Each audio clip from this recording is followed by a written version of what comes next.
Hey, beautiful people. It's your girl, Rocqi, from Rocqi's Reactions and the It's So Real podcast. Please subscribe and help us get monetized. So today on Rocqi's Reactions, make sure you check out the full playlist. I have plenty of reactions. Also pop over to my individual personal YouTube channel, Life is Rocqi, where you can check out my Becoming a Feminine Woman series. I have a link in the description box below where I'm talking more about the topics that I react to on this channel. So yeah, subscribe, and like, share, and let me know your thoughts in the comments below. So today's reaction is going to be to Manosphere Highlights Daily. It's a new YouTube channel that Oso has started to watch. So what he watches, I usually check out. And this, I've already seen it, but I definitely wanted to react to it because, like, oh my God, ladies. Oh my God. Okay, so the title is Women's Fantasy Man Christian Grey, 50 Shades of Grey, Fantasy Explained.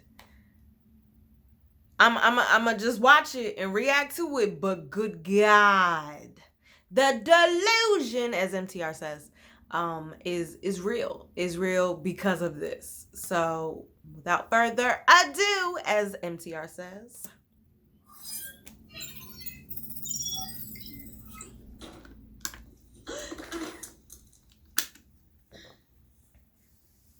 Miss Calvin,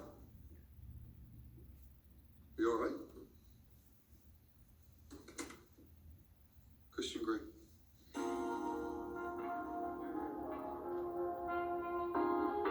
Women's Fantasy Man, Christian Grey, 50 Shades of Grey, Fantasy Explained.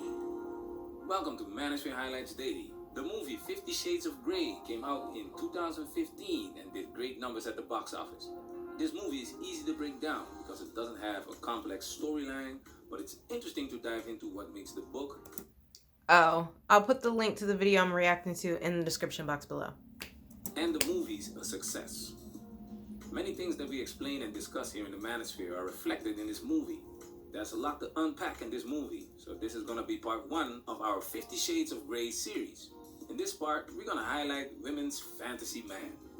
Let's take a look at the word fantasy so you know what we're highlighting in this video.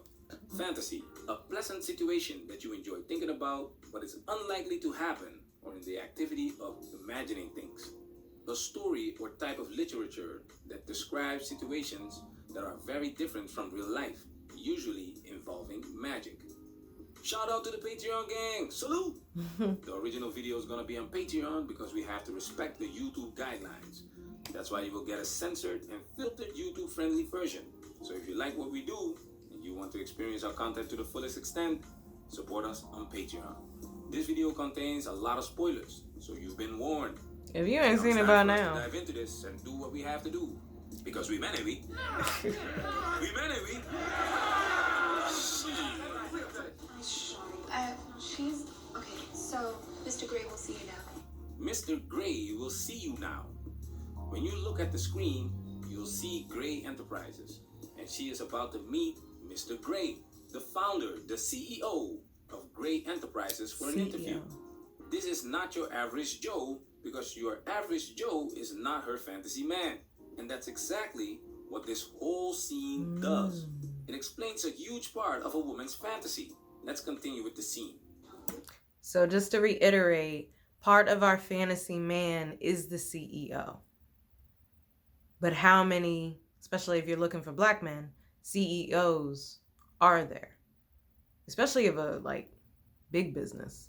Small businesses maybe, but that depends on, I guess, your level of interest in the money. Okay. This way, please. Okay. And what you see right now are women that do not look like her. This is important because this movie caters to your average woman. If the main character was an 8 or 9, it wouldn't be much of a surprise that...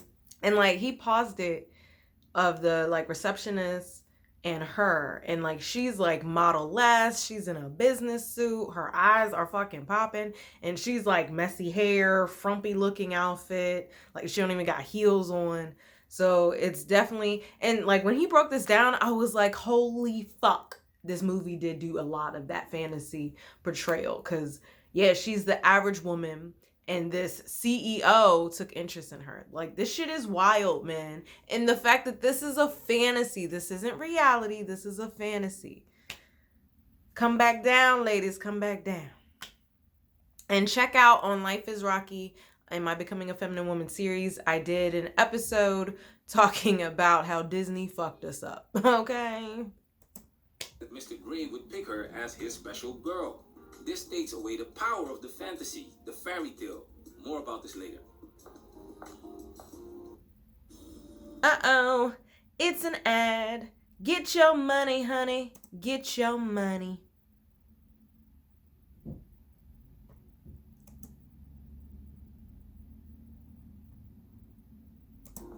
Right this way.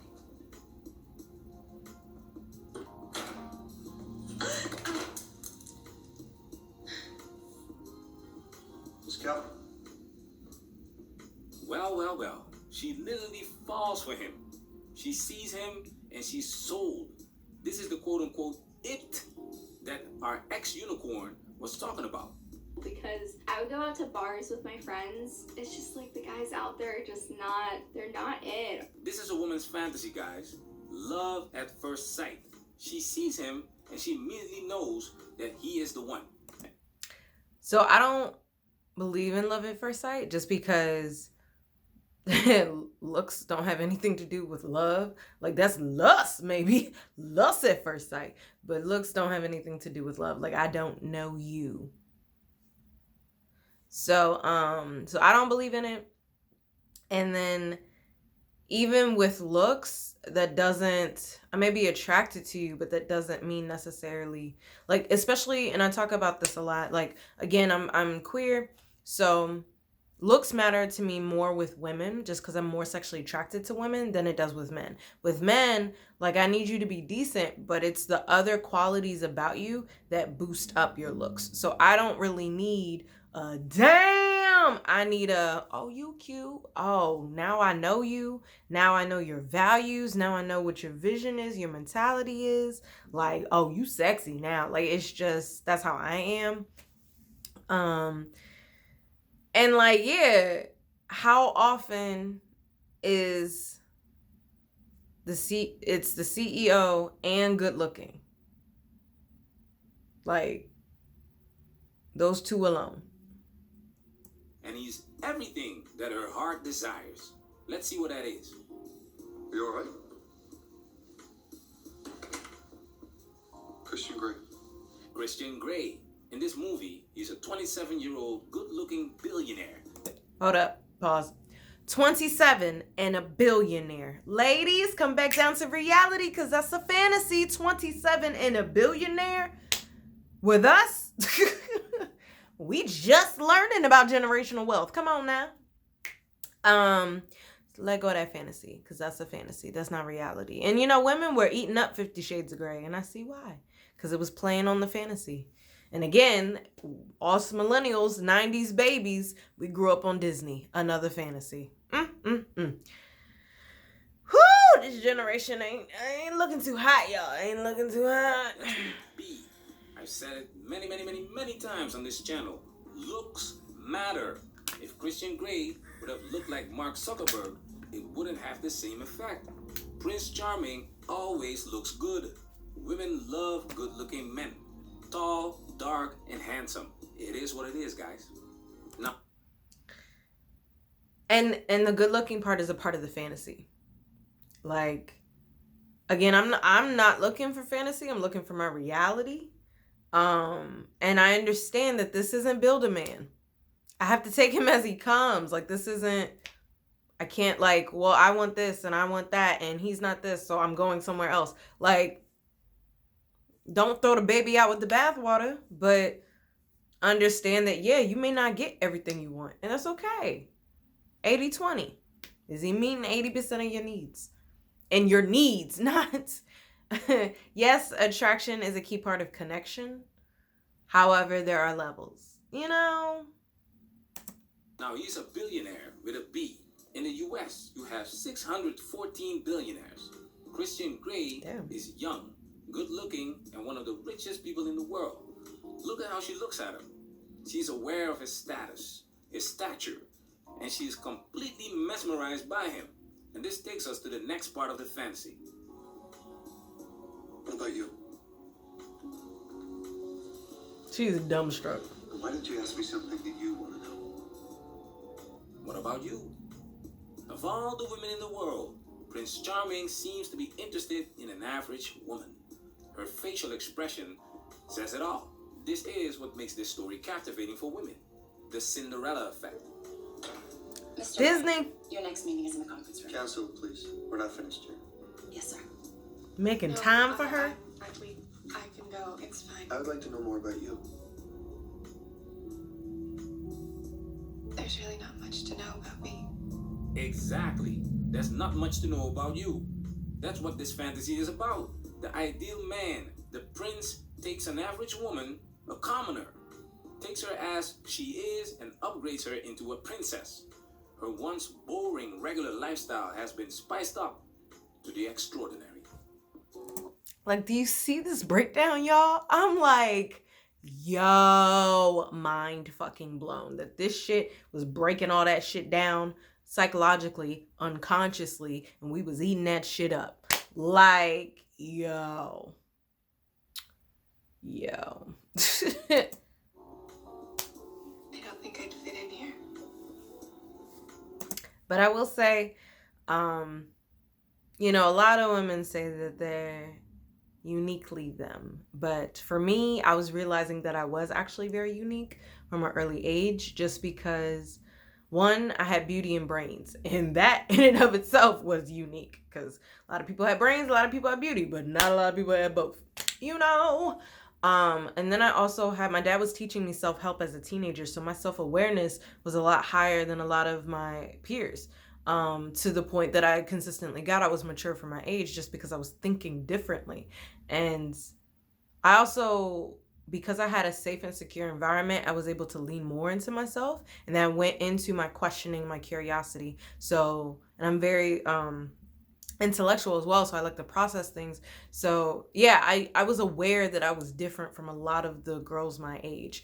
And then in college, I think real got added to the beauty and brains, like real down to earth, just because I could see, you know, the prissy and the bougie and all that stuff. And I'm like, yeah, I'm really chill. Like, I'm not doing all that. So then that was a unique signifier. And then what else? Also just like my mission in life, my commitment in life, as far as the work that I'm doing. I'm queer, I'm polyamorous, so it's just more and more unique identifiers coming up. And polyamory will serve a lot of women well, honestly. Just because there's a lot of men who don't want to be monogamous. So, but yeah, I never thought of myself as average or the commoner. I did want to understand what men saw in me, just, you know, validation. But I was aware of some of the qualities that I had.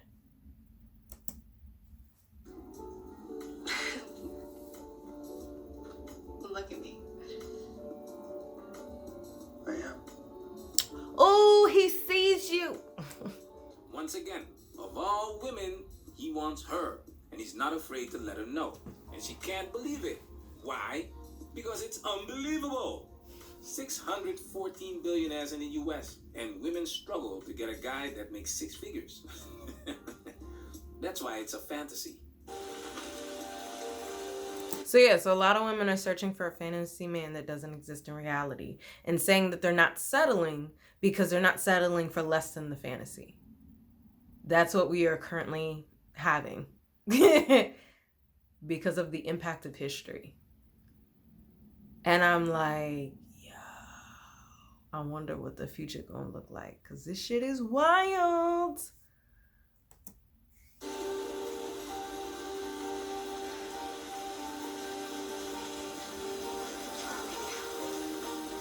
Ooh, she hot. This scene says a lot about the kind of experience women want.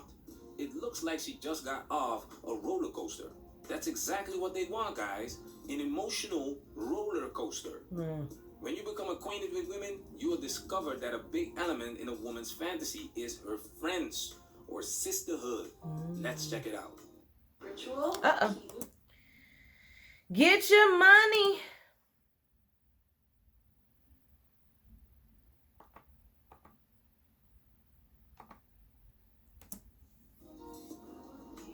So, what was he like? What was he like? Simple question, yet one of the most important questions of the sisterhood. The sisterhood's approval to date a guy is essential to a woman's fantasy. That's why high-value men are coveted.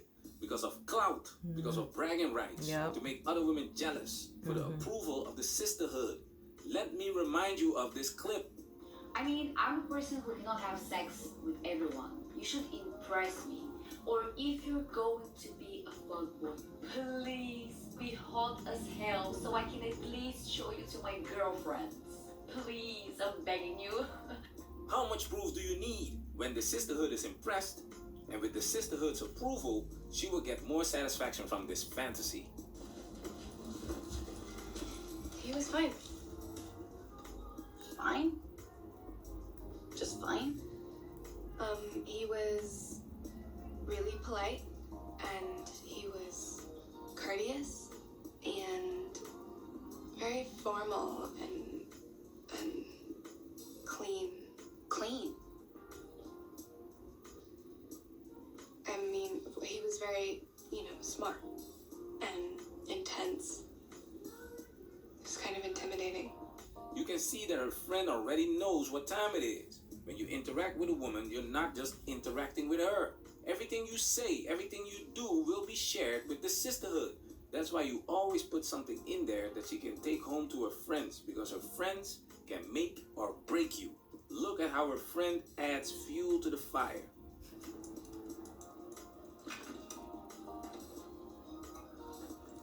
You have to admit he's ridiculously hot.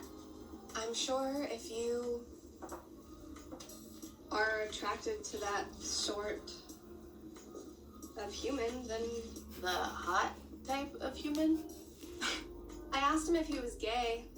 That was in your questions. Why would you do that to me? Because whenever he's in the society pages, he's never been photographed with a woman, so Well, naturally. maybe he just wants to keep his private life private, Kate. And now you're defending him.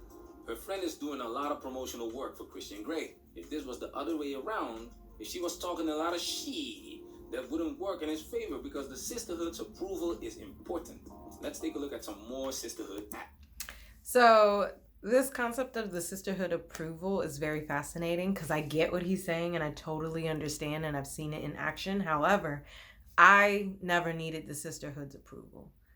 And that's more so because of when I started dating, I was attending a white school. So the guys I was dating didn't attend my school. So while I would tell my friends about him, they didn't know him. Like, they didn't have any experience with him. And because they didn't interact, I'm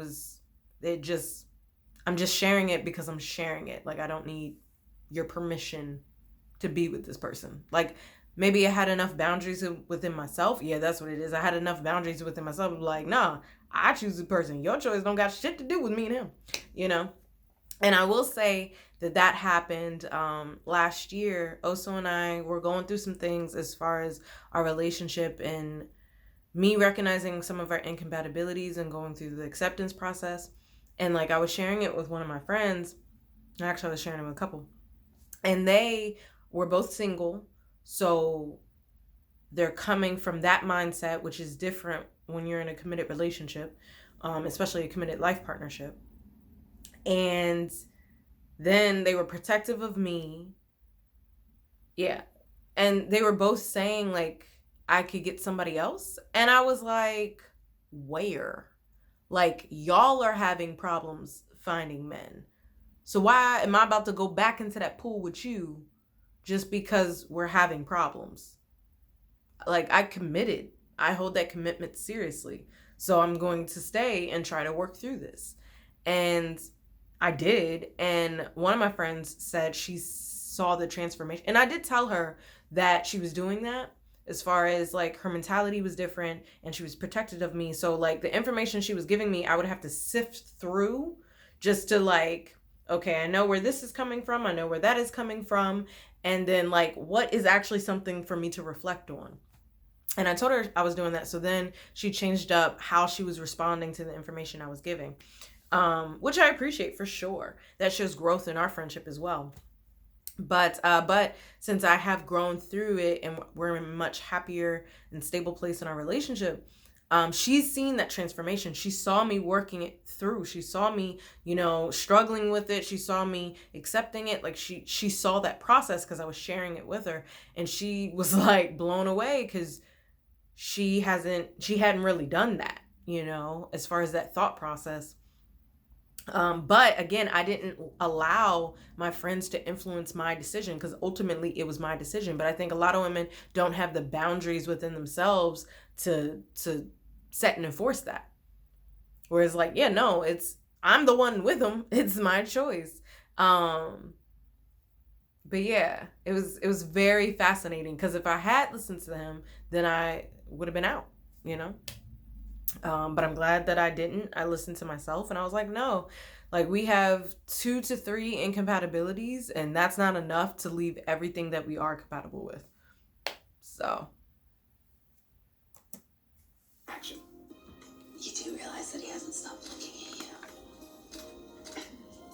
He's gonna go for coffee afterwards. Doesn't know what to guard against because they read novels that tell them of these things. That's a quote from the Test of the Durban House. I'm going to skip through a little bit of this. With you. Like, even The princess. Not. Oh. Oh. Mr. Ray will be joining us. Man had a driver. Personal driver? Where have we seen that before? Sex in the City. For Christ's sakes. So again, this is going back to the fantasy. Like, he's a 27-year-old billionaire. He's good looking. He has a personal driver. Like, again, do you think those are a dime a dozen? Like, and yet so many women are striving for this high value man. And it's like, look at your options. Like, get out of fantasy land of what, Prince Charming is and look at reality. What are your options? Realistically.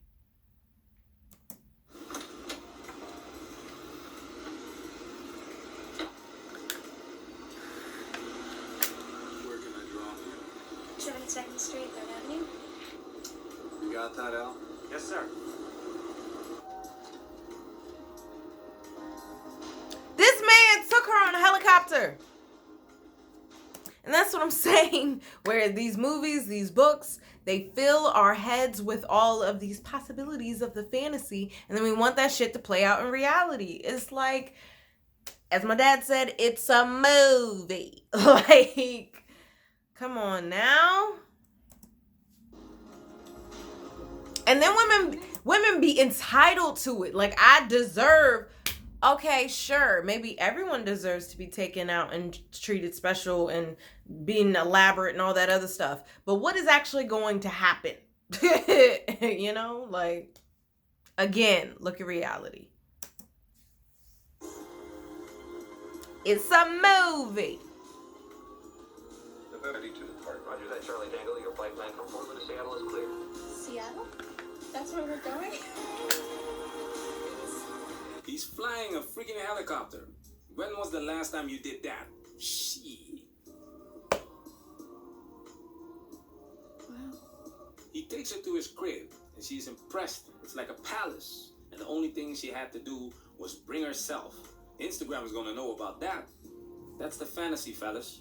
It's all about her. She wants to be the prize. A female billionaire is gonna look for a billionaire, not an average Joe. This is how Hollywood and Disney confuse a lot of women. This is where women get their unrealistic expectations, and social media only make things worse. They are taught this foolishness from childhood, and now they suffer from Cinderella syndrome. That's why they don't like the Manosphere, because we spread that red pill truth. And like Jack Nicholson said, you can't handle the truth. They really can't, man. They really can't. Like, come on down to earth, baby. It's okay. And like, I think, especially with women making money, they're just, they're being their own man. They said, if a man's not going to treat me the way that I deserve, then I'm going to treat myself. And it's like, okay, have at it. But if you want a relationship, if you want a man, then you got to be realistic about the options that exist out there.